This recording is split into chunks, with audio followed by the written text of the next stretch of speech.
गरीब किसान का सपनों का घर। गांव के एक छोटे से कोने में रहने वाला रामलाल एक गरीब किसान था। उसका परिवार छोटा था, पत्नी सरला और 2 बच्चे मोहन और गुड़िया। वे एक कच्चे मकान में रहते थे जिसकी छत खपरेल की थी और बरसात में टपकती थी। हर साल रामलाल का सपना था कि वह अपने परिवार के लिए एक पक्का मकान बनाए जहां वे सुकून से रह सकें। लेकिन गरीबी और परिस्थितियों ने उसके सपने को हमेशा धुंधला कर दिया। रामलाल एक ईमानदार और मेहनती किसान था। उसकी छोटी सी जमीन बारिश पर निर्भर थी और कभी फसल अच्छी होती तो कभी सूखा पड़ जाता।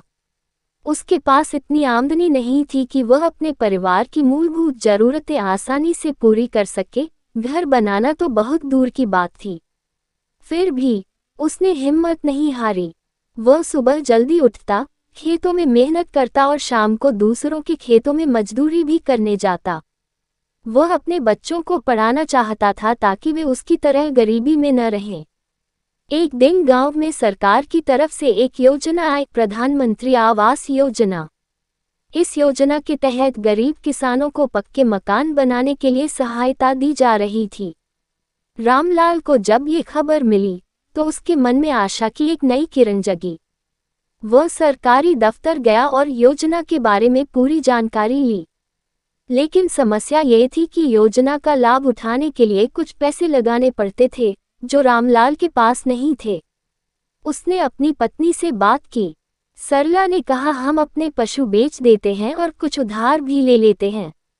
अगर यह पैसा हमें घर बनाने में मदद कर सकता है तो ये सही होगा। रामलाल को अपनी पत्नी की बात समझ में आई। उसने अपने 2 बैल बेच दिए और गांव के साहूकार से थोड़ा कर्ज भी लिया। सरकारी योजना से मिले पैसे और अपनी जमा पूंजी से रामलाल ने एक छोटा सा पक्का घर बनवाने की शुरुआत की। वह खुद भी घर बनाने में मजदूरों की तरह मेहनत करने लगा। दिन रात काम करके, ईंटें धोकर, मिट्टी हटाकर उसने अपने सपने की नींव रखी।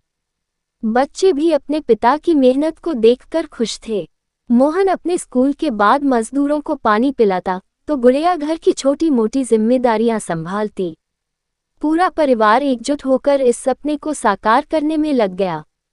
कई महीनों की मेहनत के बाद आखिरकार उनका छोटा सा पक्का मकान बनकर तैयार हो गया। जब पहली बार पूरा परिवार नए घर में गया तो रामलाल की आंखों में आंसू थे। उसने अपने बच्चों से कहा, आज मेरा सपना पूरा हो गया।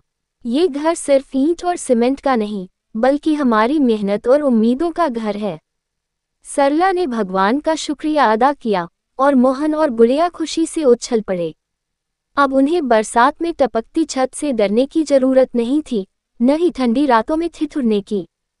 रामलाल की कहानी हमें ये सिखाती है कि अगर मेहनत, ईमानदारी और परिवार का सहयोग हो तो कोई भी सपना पूरा किया जा सकता है। कठिनाइयों के बावजूद हिम्मत नहीं हारनी चाहिए, क्योंकि संघर्ष के बाद ही सफलता मिलती है। सपने देखो, मेहनत करो और उन्हें पूरा करने की कोशिश में जुट जाओ, सफलता जरूर मिलेगी।